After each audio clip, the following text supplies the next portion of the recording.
Hey guys! So we are going to be starting our review and recap of Big Brother Canada Season 5. which I have already seen, and in my personal opinion, it is one of the best Big Brother seasons.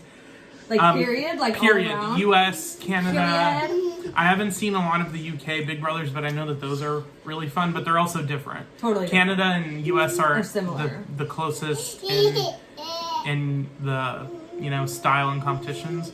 So you originally, when you told me, you were like, it's Big Brother All-Stars. But it's not technically All-Stars. It is more It's like like a season half and 13, where they had past house guests come together in teams, except it's not teams. It's half returning players and half newbies.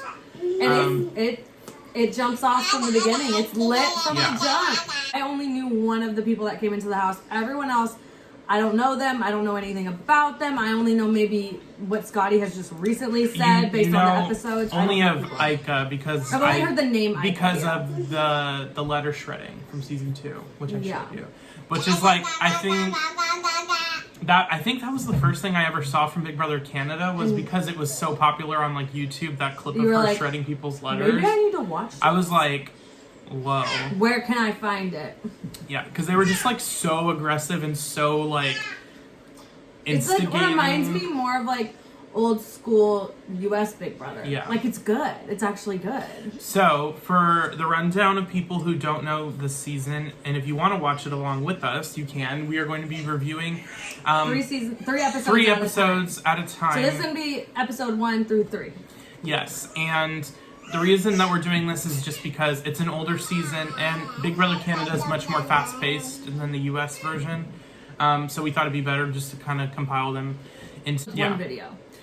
For those of you who don't know the cast of Big Brother Canada 5, so the 8 returning players in order of their previous seasons. We have Gary, who's the only returning player from season 1. So besides the name Ika, Gary's the only one that I know. And he is my favorite, and he's still my favorite. Iconic Big Brother Canada player from season 1. He's everything. He was basically supposed to win. He got robbed of a win. Should have won, but it's okay. Whatever.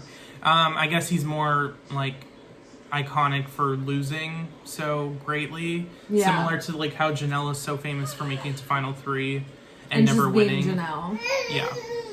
So we have season 2, we have Neda and Ika. Neda, of course, infamous cut at the end of her season. 3rd place. But she's considered third placers, man. She's considered one of the best strategic players in Big Brother Canada history. And Ika, of course, is known as one of the most infamous personalities ever been on the show. Fiery. Oh yeah, incredible, entertainment for season 2. Then from season 3, we have Kevin, we have Bruno, and we have Cindy with a S. Oh yeah. Cindy with an S. Cindy with an S. So she is, I believe, one of the earliest evictees that was brought back. Kevin and Bruno both went very far. There's not really much to say about them. I haven't really seen anything much about season 3. But I know that Bruno was considered one of the best players of season 3. So then from season 4, we have Cassandra and we have Dallas. So we have Dre, we have Mark, we have William, Emily, Dimitri, Karen, Dylan, and Jackie. And that is the cast. 16 players.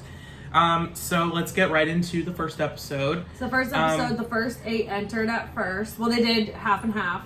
Right, and you could see the kind of... I mentioned this when we were first watching it.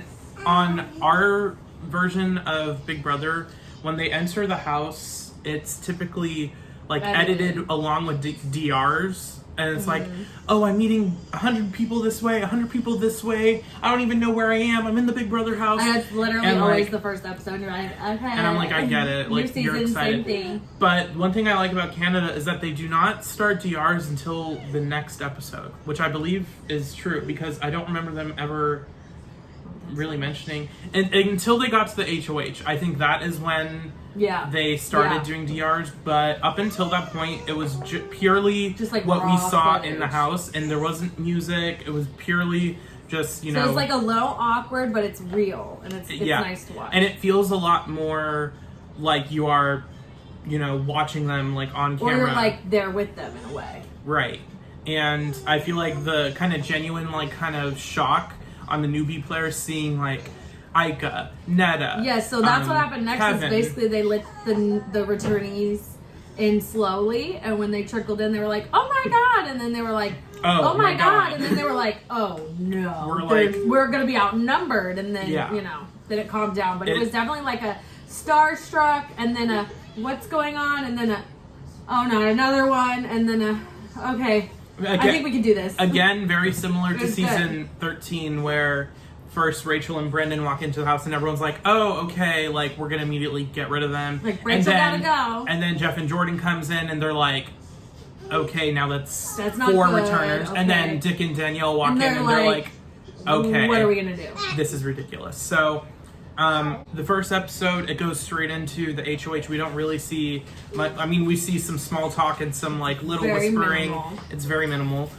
So then we get to the HOH, and it is a very difficult competition. They're strapped. Yeah, it's like an endurance. We have one person strapped in with a vest that is leaning forward, and then we have someone who's clinging onto them, leaning backwards on a platform that's slanted.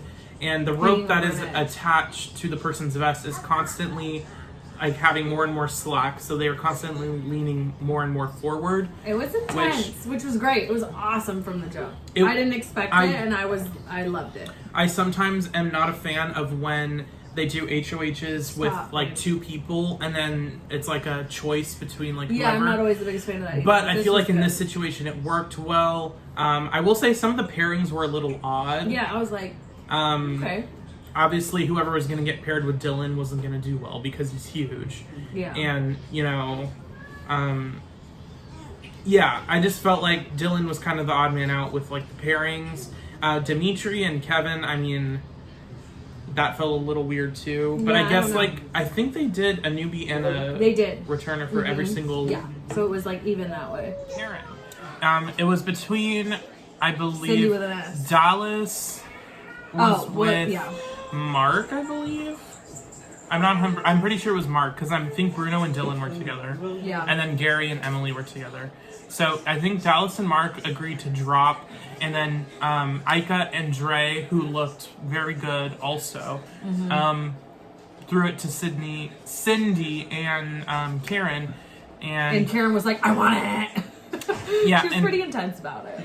The first time I watched this, I was like, Cindy's kind of like taking a risk there. It's like she could have easily just taken it for herself, and then all of the returning players would have had a lot more trust in her instead of relying on her to do work with Karen, which ended up working out. Yeah, but it was fun, but it was kind of like it was a risky move.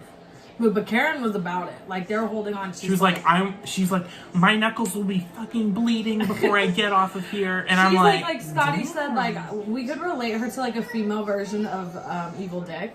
Where so far, you don't expect someone like that to win a cussing, competition and yelling, like be so outspoken. Competitions, like, they catch you off guard. Which is why I think we like those types of characters. I love it. Maybe not now. I'm not a fan of Evil Dick really now. But in season 8, I feel like I'll always be a fan of his gameplay. It just doesn't age well, but back then it worked. Yeah. But Karen, I feel like, is definitely different to Evil Dick, to where she's not saying, like, anything, like... super, like, she's not, like... sexist or racist. Yeah, or she's not, like, super that. dragging down other people. She's more just being, intense. Like, super, like, upfront, being, like...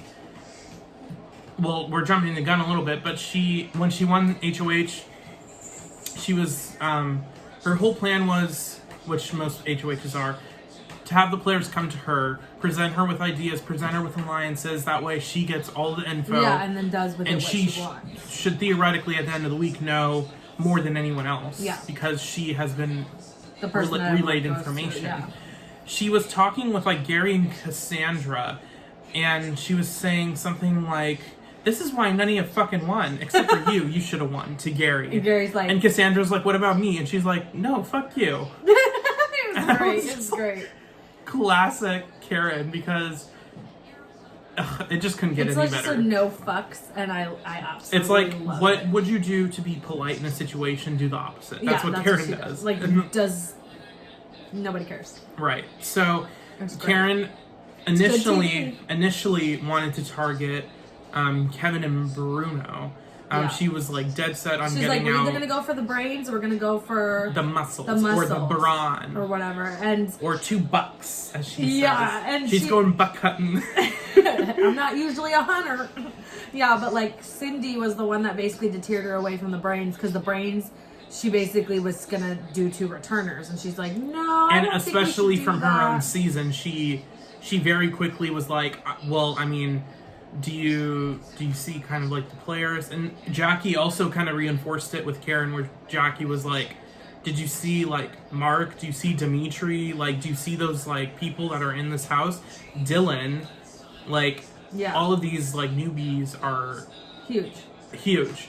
And I feel like Karen kind of lets Cindy take over her HOH, Yeah, even a though little she bit. doesn't admit to it. And I don't think she actually thinks I don't think it, she knows. but she did. Yeah, and you could tell by like a lot of the newbies, like Dre and Dylan, when they were talking with her, were very kind of caught off guard by the fact that she nominated, which she ended up nominating Yeah. Dimitri and Mark. Dimitri and Mark were obviously kind of like surprised by that. Kind of wants to backdoor someone, or like she knows what she's doing. It was all over the place. It was all over the place, but I feel like she thought she was being strategic with it, but it was really just she was trying to figure out what was going to be best, and it didn't, you know. Yeah, but it was It did still not good. benefit her in any way to Not really. nominate Dimitri and Mark.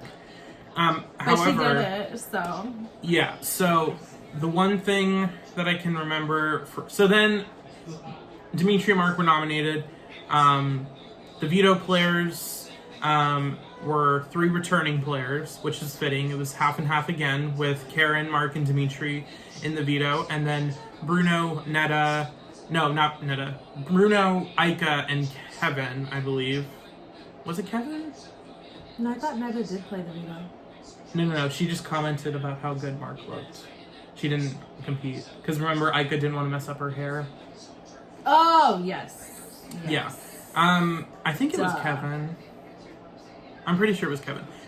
If it wasn't, it doesn't really matter because he doesn't win. But So Bruno wins. Bruno won the veto, and it was a really cool competition. Yeah. I was a little confused at first because it's like you need to match all this.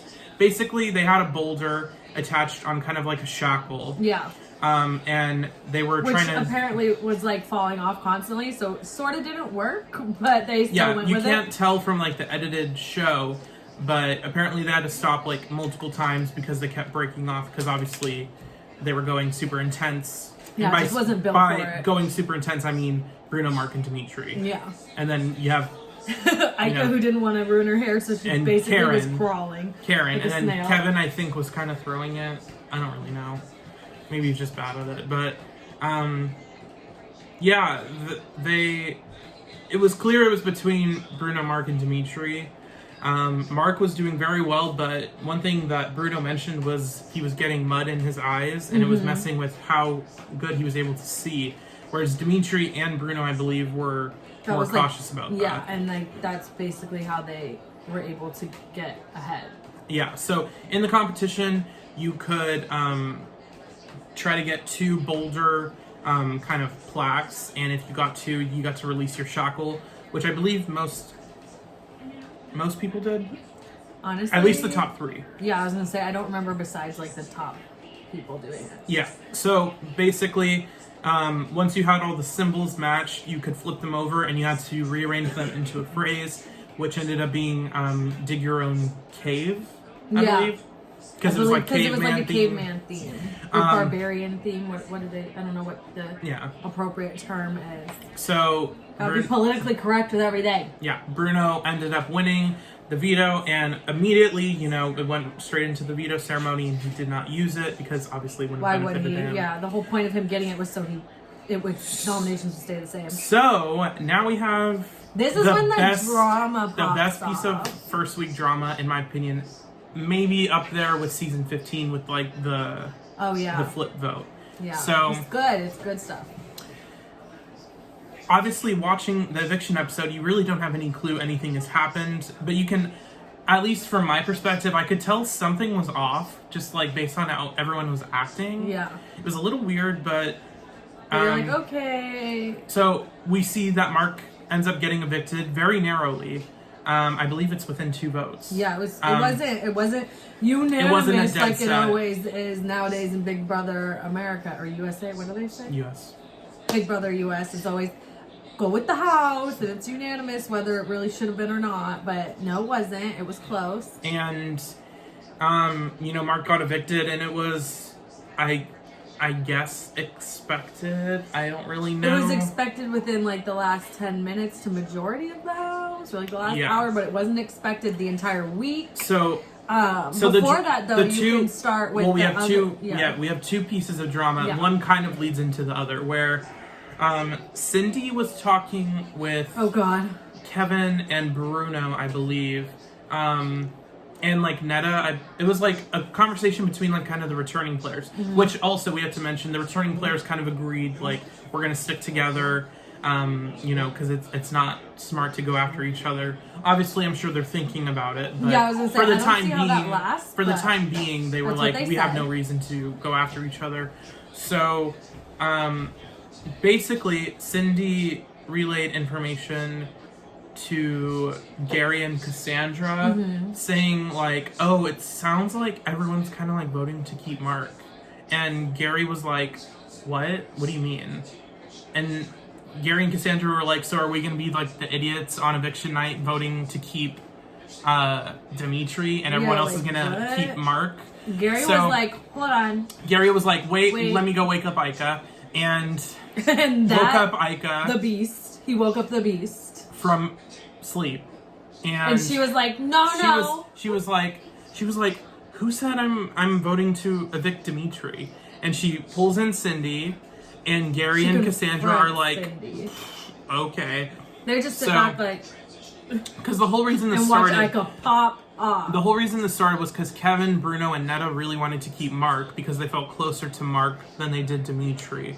And doing that, they kind of expected that the other returning players would kind of go along with it. And Cindy made a mistake of like promising Ica's vote and like kind of including it to kind of persuade Gary and Cassandra to vote to keep Dimitri. But the problem is Ica was like, you ain't gonna talk on me like that because I did not agree to nothing. And she will not stay quiet. She was like ready to confront it and shut her down. And I was like, is this Bad Girls Club? Because I like it. Like, I was with the shit. She immediately was like, Cindy, like, take a seat. Like, I'm about to school you. You don't talk for me. That girl looked a little scared. She was like, I'm sorry. She's like, don't say sorry to me. She's like, I don't even want to talk to like anyone anymore. Yeah, she was like, So basically, it kind of like led into the fact of like there is information being kept from certain people, and you can kind of start to see kind of like the sprouting of a division amongst the returning players, because you could tell Gary and Cassandra were very close. Ica seemed kind of in the middle, but more leaning towards Gary and Cassandra's side. And then you have Kevin, Bruno, Cindy, who are obviously tight from season 3, and Netta kind of included in that.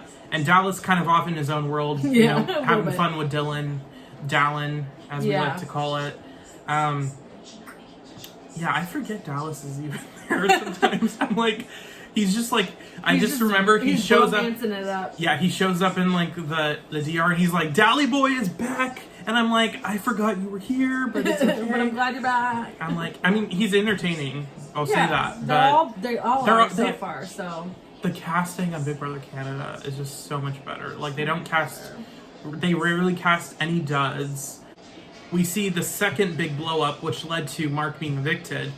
So basically, Mark was planned on being the one sent home, and then it's like a few minutes before the eviction, and Bruno and Kevin are kind of and Netta are trying to kind of push for Mark to stay and do a last minute vote flip. So Mark apparently went up to Bruno and said, But the only reason that he was going home is because Ica and Gary were wanting to keep Dimitri. So Ica was told by Bruno, and eventually chaos ensued to where Gary and Ica were both pissed off at Cassandra because Cassandra was very clearly trying to push for Dimitri to stay. And Netta was making it clear that she did not want Cassandra having any more, allies, especially that she could manipulate someone, which is what especially she's like doing with Dimitri, who's a physical threat. She's gonna use him as a puppet, like her bulldog. And they thought, if we keep Dimitri, Cassandra's gonna be able to control Dimitri. Whereas if we keep Mark, we can all kind of help Possibly Mark and work with control Mark. So it was basically like, do we keep Dimitri and have Cassandra basically take hold of him, or do we keep Mark and everyone can kind of keep Mark around? But the problem was, it came out that Mark was lying about what he said to Bruno to try to stay last minute because he knew he was going home. He made an attempt that didn't quite work, but he tried. I will say one of the closest attempts I've seen, literally, we were wrong. It was one vote. It was 6-7. Yeah, 6-7. So last minute, they, I've never seen a vote so last minute. Literally, going downstairs before Arissa to come on screen, they're like, do we keep Mark? Do we keep Dimitri? What are we doing? What are we doing? I want to do. And it was basically, by the majority, it was decided because Mark lied about that, he gotta go. He has to go. But we still had, I believe, Bruno, Kevin, Cindy, and a few of the newbies. So they still voted their original way. Yeah, and a few of the newbies, a few of them voted for Mark to. They felt closer to him than to me. Which was definitely, obviously, the biggest piece of drama from this season so far. But also, what we forgot to mention is the Dimitri and Cassandra dynamic. Well, that, but also the drama that ensued that led to trying to keep him, and that, I guess, in the end, I don't know if that's what kept him by any means. No. I think it was a mix of Ica and Cassandra. Cassandra mainly shown in the initial episodes, but Ica is kind of trying to take over Cass's position of controlling Dimitri. Because immediately after the eviction, Ica was like, okay, let me explain, it was a close vote only because we wanted to make sure it didn't look sketchy that we were voting together to keep you, and Dimitri of course spotted it. Which wasn't really true, but it worked out because it looked like it was true. It could have easily been true. Bruno, Kevin, all of them were 100% believing that Mark was going home, and then Ica had to do damage control with both Bruno and Dimitri, saying okay, well, you know what, I'll cover your ass and it'll make up for the fact I didn't tell you, and we can make up a lie of we weren't voting together to make it look obvious. So everyone wins. So Cassandra basically midweek, I believe before Vito, was I really like you, I want you to go far in this game, and I feel like we can both help each other. And Dimitri kind of had no option. He fell for it or went with it. It was, like you said, very gullible. I don't know, gullible is the right word. I felt me. like it was very last ditch effort. I might as well take whatever I'm handed at this point. Well, also it was here's this returning player who wants to take me under their wing. Maybe he thinks she's cute.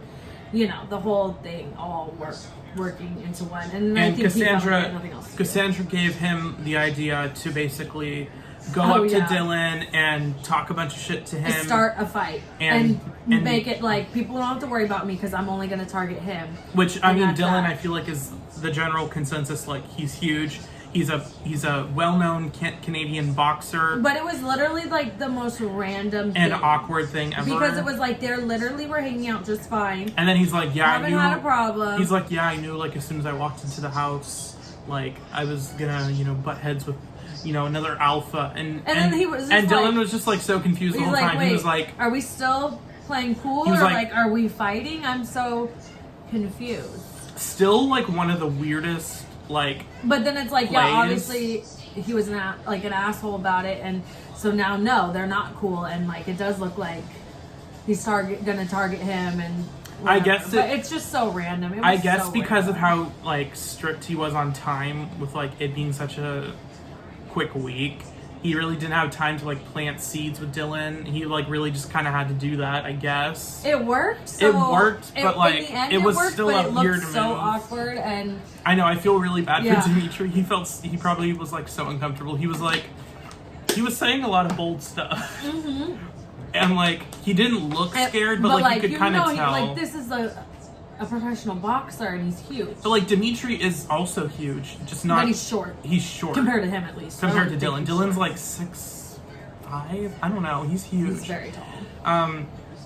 But I mean, Dimitri did it. There was a few people that kind of watched, and I'm sure word spread of like what happened. Yeah. And, you know, That's not what, like, I think at the end of the day saved him. I We all think know it's the Mark Cassandra- drama, but like, Cassandra, it's gonna work in the Ika, future. Cassandra, Ika, and Gary had more pull towards Dimitri, stronger than I feel the other people had for Mark. And it just kind of was like, okay, That's what we're gonna do. I guess we'll go this way. Plus, the lie Mark told, Just while it was trying to irritated save people. him, I feel like if he didn't come up with the lie, he would have stayed. Yeah, so he kind of screwed is an himself. But like, how do you interesting- know that? You don't It's know. an interesting, It was like, a gamble. it's an interesting play because like it's one of the few moves I feel like made by a nominee to stay, like 100% stay, and then it backfires and he goes home. Yeah. But I feel like if he had pulled through with the lie, he would have gone sent home like the next week or a week after because it would have been so Yeah, obvious. the lie would have came out eventually. It would have came out, but it would have been able to make him scrape by 1 week, and then he could have won HOH and Yeah, who knows? amended relationships. But But does Dimitri- matter who's the first evictee. Dimitri stayed.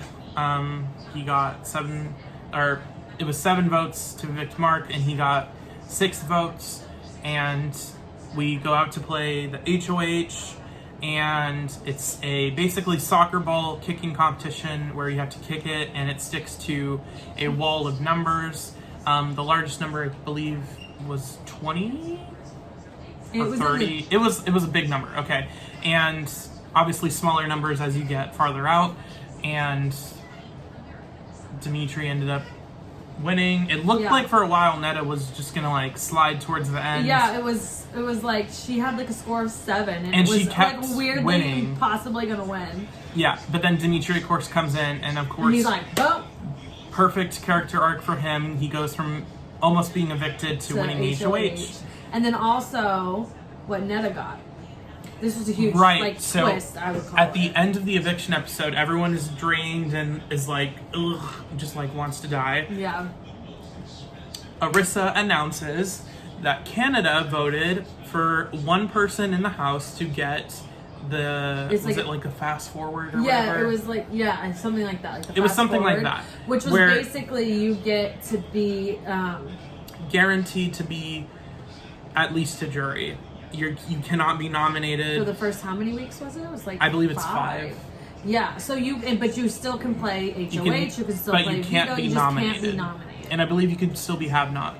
Yes, you just can't be nominated. But- So I mean, basically, you get to do whatever you want for 5 weeks, and you get to build as many relationships it's as really you want. like I've never seen anything that great. Of I a, like, honestly- twist, power, whatever you want to call it. I honestly don't know like how I feel about it. Like, obviously, it adds so much more to the game because now people who might have been going after Netta may reconsider and want to work with her because they know she's going to be safe for the first Yeah. few weeks. But then I'm sure people would also be plotting like how to Are we gonna get rid of after her. That? Yeah. So obviously Netta was ecstatic about that. I mean, she's loved by Canada. Surprised Gary didn't get it, but I feel like it's Yeah. because Netta Was more recent on the show, but not even. It's only one season. Season apart. 2, Netta was like supposed to win. Like it was Yeah. it was leaning heavily in Netta's favor. And also Netta is just like this person of like an entertaining like bitch character. But like Gary is entertaining. Yeah, I feel like it must have been close. Yeah, I feel like. I feel like Netta was like, they really wanted to see Netta go far, and they really Yeah. believed that she deserved like kind of almost a second chance, like Yeah. to like really make sure that she goes far. And that's why they give it to her. So we will see, We'll see how what that happens. unfolds. We're gonna watch the next 3 episodes. So I believe the last episode that we were watching, we still had not seen who Dimitri nominated. Yeah, we don't know yet. So we will leave you on that little cliffhanger. So again, if you guys are watching, or if you want to rewatch this season, I highly recommend it. It is hard to watch in the US, but if you're in Canada, it's so easy. so much easier. And also, I heard in Canada it's so much easier to get access to our shows. So because you guys have lucky you. CBS, but we don't have Global, Yeah. which is what it airs on in Canada. A little weird. I kind of don't like that, but It is what it is. we find the ways to watch it. Yeah. We will not give away our sources. No. Fun fact. I'm gonna share this.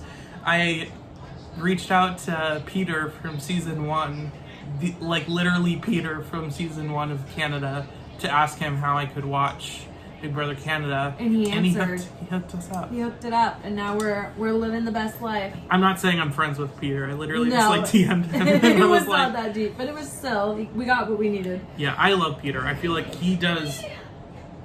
he offers very good insight, especially for the US season. He's such a smart player. And he was also one of my favorites season 1. Season 1 just has so many likable people, and also so many annoying people, like Tom. Very much. And Very what was much that one girl's name? Unlike season 1 of US Big Brother, because that's a whole different show.